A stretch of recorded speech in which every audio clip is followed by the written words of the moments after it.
কখন ঘুম থেকে উঠবে, উঠে তারপরে আবার শুরু করবে, তখন তাকে খেতে দিতে হবে।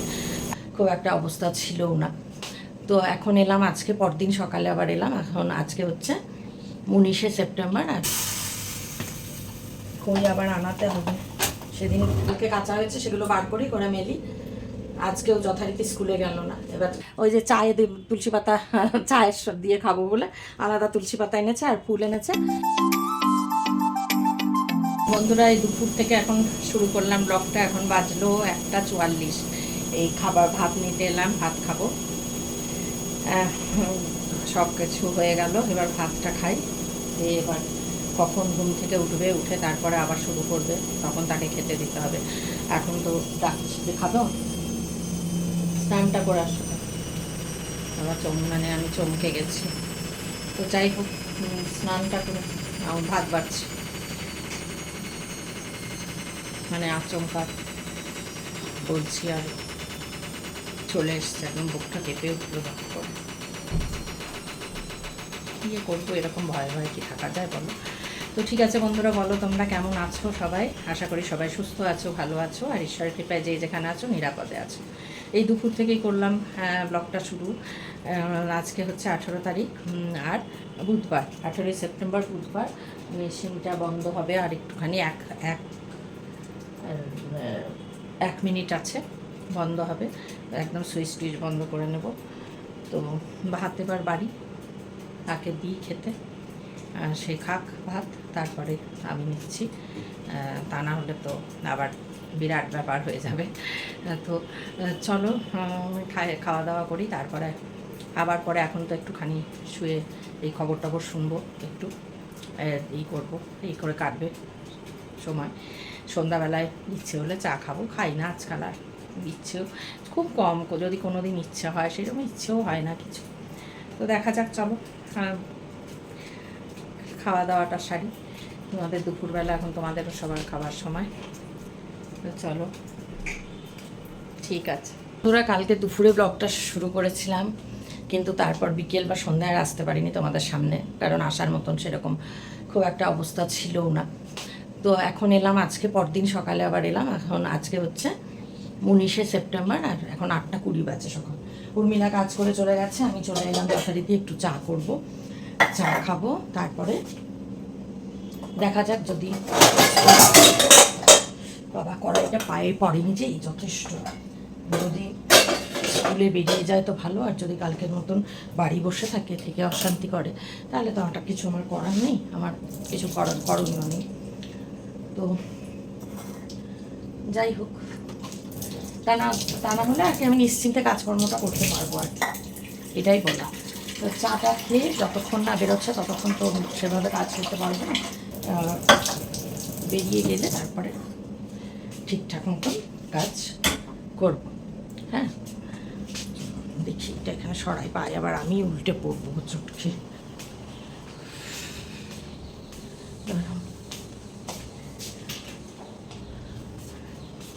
উর্মিলা বাথরুমের দরজাটা খোলে ওই ইয়ে নেওয়ার জন্য, বালতি মানে ঘর মোছার জল নেওয়ার জন্য, তারপর আর ইয়ে করে না। এখান থেকে একটু আদা নিই, একটু আদা ছেঁচে করবো। আদা একটু ছেঁচে চায়ে একটু থেতো করে না দিলে ভাল লাগে না। তো আজকে উর্মিলাকে আনতে দিলাম, ফুল আনতে দিলাম, আর বলে দিলাম যে আলাদা করে একটু তুলসী পাতা নিয়ে আসতে। আলাদা করে কেন বলো তো, যে সেই তুলসী পাতাটা আলাদা আনতে, সেটা চায়ে দিয়ে খাওয়ার জন্য। এখন তো আর ধরো বিকেলে, আগে যেমন সন্ধ্যাবেলা একটা চা খাওয়া হতো, এখন আর হয় না, ইচ্ছেও করে না। হ্যাঁ, তো ওই জন্য হয় না, ইচ্ছে করে না। মানে আমার চা খাওয়াটা অবশ্য নেশার তো না, আমার হচ্ছে খিদে পেলে খাই। এবার খিদে পেলেও আজকাল অনেক সময় একটুখানি খই খেলাম, ওই থেকে গেলাম, আর চা খেলেও একটু খই খাই, চা, এইটাই আর কি, তার বেশি কিছু না। তো সেইটা বিকেলের দিকে আর চা খাওয়া হচ্ছে না, ওই জন্য বিকেলের রাতে তোমাদের সামনেও আসা হয় না, চা খাওয়া হয় না, কি আর করবো।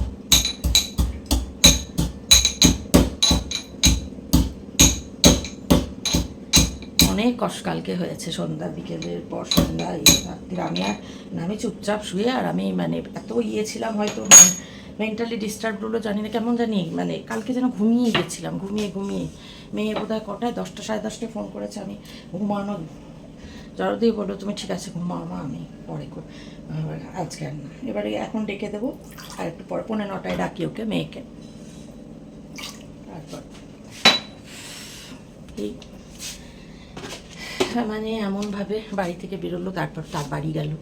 এবার বাড়ি যাওয়া মানে তো এমনিই করছে, বাড়ি গেলে তো আর কী করবো বলো, আমার তো কপালে এরকমভাবে, আমার তো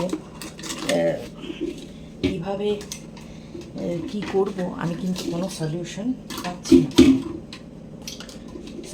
পাচ্ছি না, চলে গেলেও কি মুক্তি, চলে গেলে মুক্তি এই কারণেই নেই যে একে তো তখন এখানে লোকজন যারা হয়তো আমাকে এখন বলে যে তুমি হ্যাঁ চলে যাও ইয়ে করো, তারাই হয়তো তখন বলবে না অনেকে যে কীভাবে এই মানুষকে একা রেখে চলে গেল, হ্যাঁ কী করে গেল, তখন তারাই বলবে।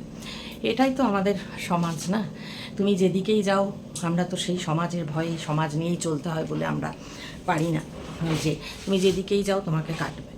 এখন হয়তো বলবে হ্যাঁ হ্যাঁ তুমি এইরকমভাবে থেকো না, এরকমভাবে কি থাকা উচিত, থেকো না। কিন্তু আমি যখনই চলে যাব তখনই দেখা যাবে এইখানকার সমাজের মানুষই বলবে যে কীভাবে এই মানুষটাকে ফেলে চলে গেল, এত বছর সংসার করার পর কীভাবে তাকে ফেলে যেতে পারলো, কীভাবে একা রেখে যেতে পারলো, যখন জানে যে তাকে দেখবে না। বুঝতে পেরেছো তো? মানে বলছি না যে শাঁখের গড়াত যেদিকেই যাই সেদিকেই কাটবে, মানে শান্তি এই জীবনে মিলবে না, শান্তি তো বাদই দাও, এই জীবনের শেষ আর কিভাবে কাটবে প্রত্যেকটা দিনই সেটা আমার জানা নেই। এবার এটা বলতে পারো যে ভবিষ্যৎকে দেখতে পায়, ভবিষ্যতে কালকে কেমন দিন কাটবে কেউ কি জানতে পারে না, সেটা বলছি না আমি, সেটা তো আলাদা বিষয় যে কে কেমন দিন কাটছে জানতে পারে না। কিন্তু এই যে কালকে সত্যি আমার ফিউচারের দিনগুলো কি আসতে চলেছে, আমি কি আদৌ মানে এরকম সিচুয়েশানও কখনো হবে না তো যে অনেক কিছু ইয়েতে পড়লাম, এমন না তো যে জানি না কি। বয়স হলে মানুষ এমনিও চিন্তা করে একটু, বলো যে আগামী দিনের কথা।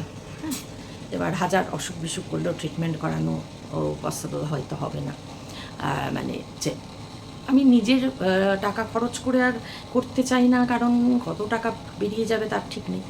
তো মেয়েটার ব্যাপারে যখন ভাবতে হবে সে আমাকে, তখন তো সেটাও দেখতে হবে। যদিও মেয়ে আছে, মেয়ে তো ট্রিটমেন্ট করানোর জন্য মেয়ে তো নিয়ে হয়তো যাবে, যদি জানুয়ারিতে যদি পরিস্থিতি একটু রাজি না হয়। এর তো রাজি হওয়া মানে কি, এর তো কথার কোনো ঠিক নেই। এখনই বলবে যে হ্যাঁ যাবো, এখনই বলবে সব ঠিক, মানে তার 5 মিনিট পরেই সব ঠিক। কাজেই এর কোনো কথা বিশ্বাস করার মতো নয় যে বিশ্বাস করে নিলাম, মেনে নিলাম যে হ্যাঁ ঠিক আছে বলছে যে যাবো, পরিষ্কার বলেই দিচ্ছে 1 পয়সাও দেবো না ট্রিটমেন্টে। আর আমি বলিও নি কিন্তু, ইনফ্যাক্ট সত্যি কথা বলতে কি আমি কিন্তু বলিও নি যে আমার ট্রিটমেন্ট করাতে হবে, টাকা লাগবে। বাইরে আগেও ট্রিটমেন্টে আমি টাকা চেয়েছিলাম না, আমার গল ব্লাডার অপারেশনও হয়েছে আমি নিজের টাকা থেকেই করেছি। হ্যাঁ, কাজেই এরকম বিষয়টা নয়। কিন্তু তারপরে যাক চলো, দিনে এখন অনেক কাজকর্ম আছে, তখন আবার বাকি কথাটা বলবো।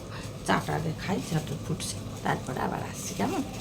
জল ফুটে গেল, চা পাতাটা দিয়ে দিই এবার। নিয়ে খইয়ের একটা প্যাকেট নিয়ে গেলাম ঘরে, খই আবার আনাতে হবে। সেদিন 8 প্যাকেট লিখেছিলাম, দিয়েছে বুঝতে পারেনি, দিয়েছে 4 প্যাকেট। হয়ে গেল, এবার ছেঁকে নিলাম, ছেঁকে নিয়ে এবার যাব। এটাই একবারই হচ্ছে এখন খাওয়া। চলো তো কাপ এটা বসানোর জন্য একটা প্লেট নিয়ে নিই, এইগুলো আর নেওয়া হয় না, এই প্লেটটা নিয়ে নিই। প্লেটের ওপর বসিয়ে নিতে গেলে বাই চান্স উল্টে পড়ে যেতে পারে, অতএব এমনি নিয়ে যাই। চলো, ফ্যান চলছে এখানে, আবার গলার আওয়াজ শোনা যাবে না ফ্যানের চক্করে। তো চলো ঘরে চলে এলাম। এবার দেখছো কি কাণ্ডটা হলো, যত মানে ইয়ে করি না তত প্লেটটা পড়ে গেল, দেখছো?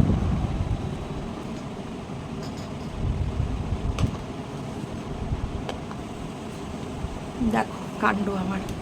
তো চলো চাটা খেয়ে নিই, খবর শুনবো, খোলা আছে এই যে টিভি, খবর শুনবো, শুনতে চা খাই, আর একটু খবর কাগজ পড়বো। ঠিক আছে, চাটা খেয়ে নিই। মেশিনে জামা কাপড়গুলো আছে কাঁচা, কালকে কাঁচা হয়েছে, সেগুলো বার করি, করে মেলি। আজকেও যথারীতি স্কুলে গেল না। এবার স্কুলে না গেলে কি বলো তো, দুপুরবেলা উঠবে, খেতে টেতে দেবো, খেয়ে খানিকক্ষণ অপেক্ষা করবে, তারপর 3:30 থেকে বাইরে চপ সিঙ্গাড়া খেতে যাব বলে সেই দরজায় বাড়ি মারা। কালকে কেবল একটু চোট লেগেছে দুপুরবেলা, তখন সেই এমনভাবে না চিৎকার করে দরজা খুলো, মানে সবসময় কেঁপে উঠেছি একদম। তারপর দরজা খুলে দিলাম, বেরিয়ে গেল। তারপর নাকি এসে বেল বাজিয়েছে, আমি না ঘুমিয়ে গেছিলাম। তো সেইখানে আবার মেয়ে ফোন করলো, করে বললো যে বাড়ি গেছে, এই করবে, তুমি দরজা। আমি বললাম আমি তো ঘুমিয়ে গেছিলাম, শুনতে পাইনি। তো তারপর আবার এলো সন্ধ্যাবেলায়, বাড়ি গেছিলো, এই দরজা খুলে দিলাম, এলো। তারপর আমি তো আমার মতো আমার ঘরে, তারপর 8টার মধ্যে ওষুধ দিয়ে দিয়েছি, খাবার দিয়ে দিয়েছি। এত তাড়াতাড়ি ঘুমিয়েও দেখো কিছুতেই হলো না, স্কুলে গেল না। দিনের পর দিন ছুটিগুলো চলে যাচ্ছে, ছুটি নেই, কী যে হবে জানি না। আর এইভাবে হয়, আর এই বাড়িতে বসে থাকা মানেই করবে। কী করবো বলো, আমার আজকে ওই ঘরে এক গাদা জামা কাপড় রয়েছে, যে জামা কাপড়গুলো ভাঁজ করবো। একদিনে তো অত পারবো না, এই যে তুললাম এগুলো নিয়ে গিয়ে ওই ঘরে রাখবো। আরও কিছু জামা কাপড় আছে, আগে সেগুলো ভাঁজ করবো। এবার ওই ঘরে কাজ করতেই তো পারবো না, ওই ঘরে শুয়ে আছে। চলো যতক্ষণ আমি জামা কাপড়গুলো বার করে নিই।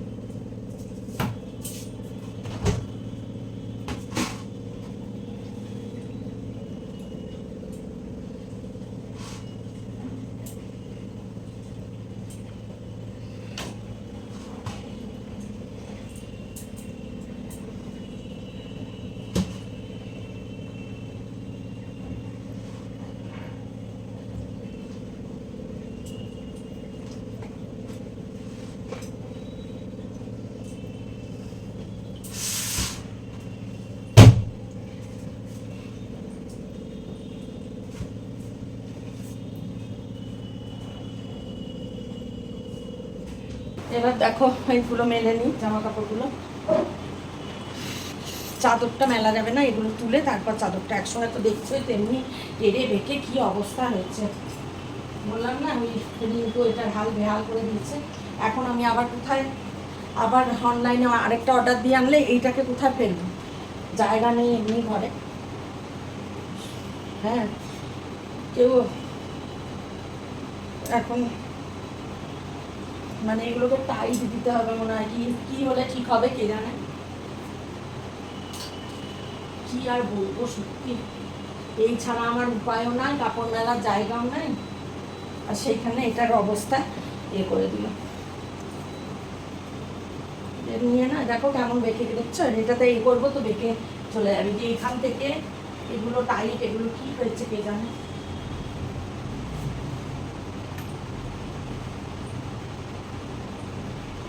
সোজা করলেও সোজা হচ্ছে না, তো বেঁকে গেছে না।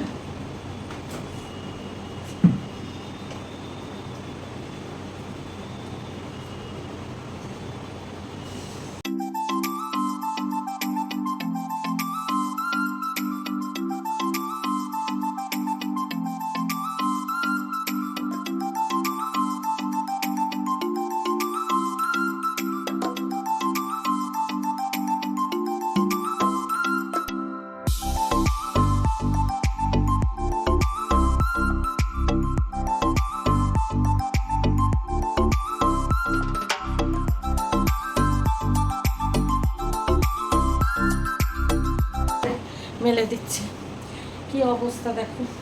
চাদরটা এখানে রাখলাম আপাতত, না চাদরটা বালতিতেই রাখি, চাদরটা বালতিতেই রাখি। এগুলো হয়ে গেলে শুকিয়ে যাবে, তখন রাত্রিরে দেখব, যদি পরিস্থিতি অনুকূল থাকে তাহলে রাতে মেলে দেবো, তা না হলে এখন এভাবেই থাকবে। তো চলো, ঘরের কাজ তো হলো না বললামই, জামা কাপড় ভাজ। এই দেখো জামা কাপড়গুলো এখানে রয়েছে, এগুলো নিয়ে গিয়ে ওই ঘরে রাখতে হবে। কালকে যদি স্কুল যায়, এবার রোজ রোজ যদি এভাবে করে তাহলে কি বলবো বলো। তো চলো যাই এবার ঘরে, চায়ের এটা মেজে নিই, মেজে রাখি। কারণ যদি সন্ধ্যাবেলা ইয়ে হয়, যদিও আলাদা আছে, তাও মেজে রাখি চায়ের সসপ্যানটা, ছাঁকনিটা। আর ওই ডিমের ভুজিয়া করেছিলাম, ইয়ের ননস্টিকের কড়াইটা, ওটাও মেজে রাখি। আর থালা আর খুন্তিটা রেখে দিই, দিয়ে মাছবে এসে না হয়। কিন্তু উর্মিলাকে ফুল কিনতে দিলাম, উর্মিলাকে এলো না গো, নাকি এসেছে দেখিও নি, খুব মানে টের পাইনি। বাবা এখানে কালি কালি ধরে গেছে কেমন, নন স্টিকের কড়াইয়ের পিছনে কালি ধরেছে, পেছনের এটা কি এটা দিয়ে উঠবে, সামনেটা তো আগে মাঝি তারপরে পেছনে একটা দেখা যাচ্ছে। ননস্টিকটা দুদিন ও নিয়েছিল, নিয়ে মেজেছে, আমি বারণ করেছি, তাও এবার একটুখানি উঠে গেছে। এইটাই মুশকিল, ওরা এখন বোঝে না তো, এটাই হচ্ছে মুশকিল। হ্যাঁ কালি পড়েছে, গ্যাস মনে হয় ফুরিয়ে আসছে জানো, ওই ফুরিয়ে এলে এরকম কালি পড়ে, উঠে গেল কালি, ফুরিয়ে আসছে, অনেকদিন লাগানো হয়েছে তো গ্যাস, কালি না পড়াটা মানে পড়াটা কোনো অস্বাভাবিক নয়। চলো ধুয়ে নিয়ে এটা ধোয়া হয়ে যাবে, কাজ যত করে রাখা যায়। তোমাদের সঙ্গে কথা বলতে বলতে কাজ করলে কাজটাও হয়, ব্লগটাও হয়, বুঝেছো তো। আর এমনি কাজ করছি, করে নিচ্ছি এই বলে, তোমাদের সঙ্গে কথা না বলে এমনি করে নিলে কি হয়, ব্লগটাও হয় না, কাজ করতেও এনার্জিতে তুলায় না, একা একা আগে তুলাতো, এখন আর হচ্ছে না, এই হলো ব্যাপার। হ্যাঁ ধরো এখানে একটু সাবান দিয়ে হাত না দিলে আমার আবার হয় না, আমার আবার 14 বার করে সাবান দিতে হয়। হ্যাঁ এটা কোনো ইয়ে নয়,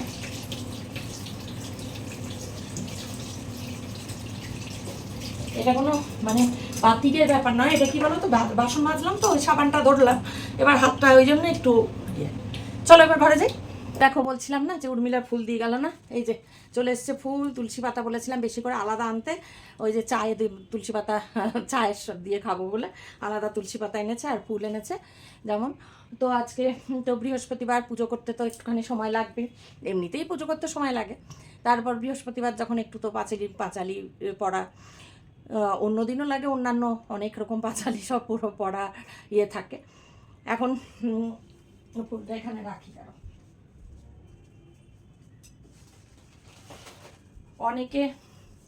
অনেকে বলবে না, বলেছে এরকম যে এত তো পুজো আচ্ছা করো, করে কি হলো, কি লাভ আছে কোনো? দেখো লাভ লোকসানের জন্য কেউ পুজো আমার মনে হয় না করে, বলে ওটা তো ভেতরের বিশ্বাস থেকে করে। তাও মনে হয় যে ঈশ্বরের কৃপা আছে বলে বোধহয় চলতে পারছি এখনও। এবার ঈশ্বরের কৃপা থাকলে আগামী দিনও চলতে পারবো, তাই না? সেই ইয়ে থেকেই তো আমরা করি, আর নিজের বিশ্বাস থেকে, মনের বিশ্বাস থেকে।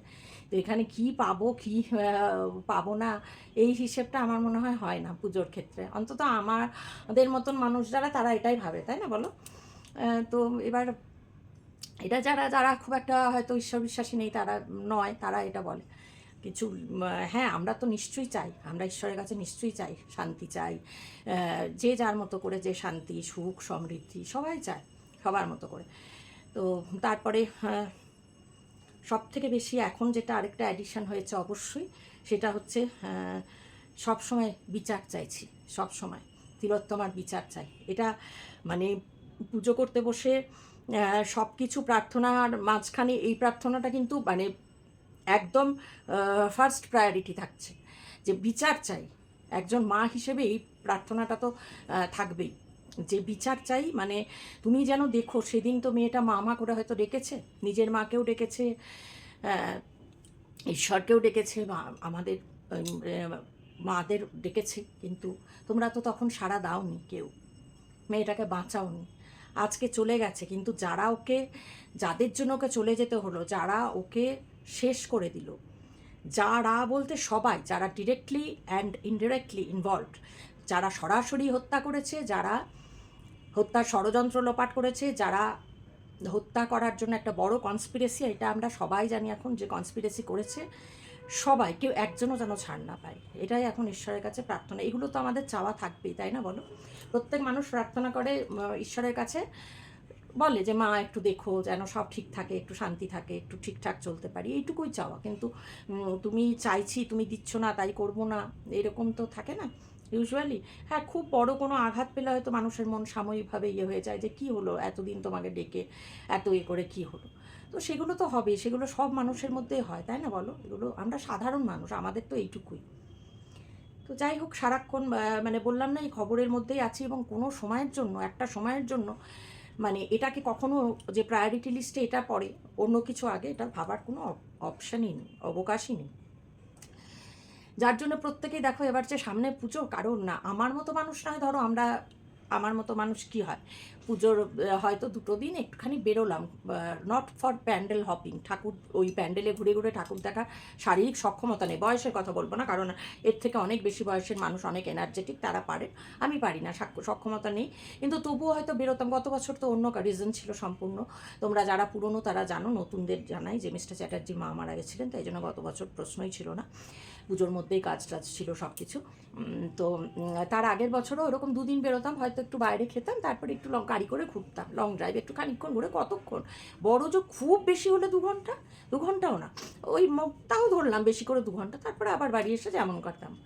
কিন্তু এবছর সেইটুকু বেরোনোর মানে ইচ্ছেটা নেই, নেই যে একটা নতুন শাড়ি পরে সেজে গুজে, কোথাও পাচ্ছি না, জানি না, জাস্টিস যতদিন না পাওয়া যাবে সেইটা হয়তো হবে না।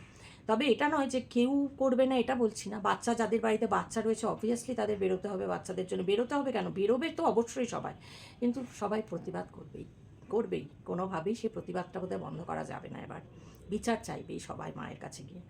আমি হয়তো বেরোতে পারবো না, কারণ আমি ধরো হেঁটে এইটুকু খুবই কাছে প্যান্ডেলে, কিন্তু সেইটুকু যাওয়ার মতন আমার ক্ষমতা নেই, একা যাওয়ার মতন, আর আমি দোকা কোথায় পাবো। তো যাই হোক, ঘরে থেকেই, আমার ঘরে মা দুর্গার আছে, সেই ঘরে থেকেই মাকে প্রার্থনা করব, পুজো করব। তো অনেক কথা বলা হয়ে গেল বন্ধুরা, আজকের মতন তোমাদের সঙ্গে এই বকবকানিতেই আমার ব্লগটা এখানেই শেষ করছি, আবার নেক্সট ব্লগ শুরু করে দেবো হয়তো একটু পরেই। তো তোমরা কমেন্ট করে জানিও কেমন লাগলো, একটু লাইক করো। নতুন বন্ধু যারা এখন আমার পরিবারে আসোনি, ঝটপট চলে এসো আমার পরিবারে, আমার চ্যানেলটা সাবস্ক্রাইব করো। অনেক দিন আমার মানে পরিবার, মানে বললাম না, যদি চারজন বাড়ে আবার 4 জনকে কেটে নিচ্ছে ইউটিউবের এটাই, যখন চ্যানেলটা কোনোভাবে মানে রেগুলার বেসিসে না গেলে, একটু গ্যাপ পড়লে এই জিনিসটা করে, তখন আর বুস্ট করে না, তখনই।